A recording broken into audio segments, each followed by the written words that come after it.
c'est ma vie.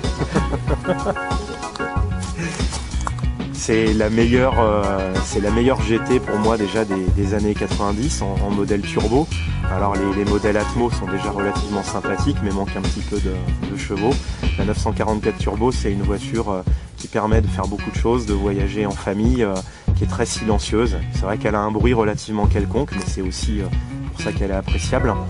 Et c'est aussi une voiture avec un look bien particulier que j'ai toujours beaucoup aimé. Donc, la 944 Turbo Cup Trophée était pour moi un modèle absolument à posséder et à avoir le plus vite possible et donc en meilleur état possible. C'est pour ça que j'ai décidé de la faire moi-même.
On va retrouver donc le capot avec le goupillage.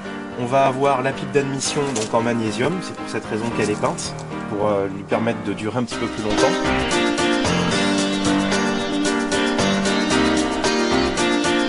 Les téléphones magnésium d'époque qui ont la particularité d'avoir exactement le même design que les jantes de téléphone des Turbo 220, sauf qu'elles sont plus larges, elles font 9 pouces de large derrière et 8 pouces devant. À l'intérieur, on va retrouver en particulier donc un arceau mater en aluminium qui a eu une durée de vie relativement courte.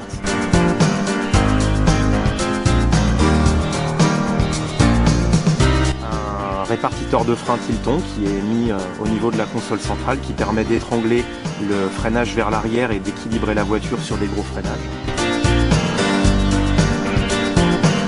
Alors il y a effectivement un bouton pour déconnecter l'ABS qui a fait également son apparition en 89 à la demande des pilotes et qui finalement sera très peu utilisé d'après ce que j'ai pu entendre à gauche et à droite, puisque les pilotes cherchaient avant tout aussi à sauvegarder leurs pneus puisque le nombre de pneus était limité par course.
En 1990, Sonoto a décidé de continuer la Turbo Cup pendant un an, alors que les autres pays passaient à la 964 Cup. Ils ont confié à Danny Snobeck quelques modifications. Le moteur est passé de 250 à 290 chevaux, plutôt 300 chevaux en réalité. Les écopes de frein et la barre anti-rapprochement, c'était que les trucs spécifiques de 90.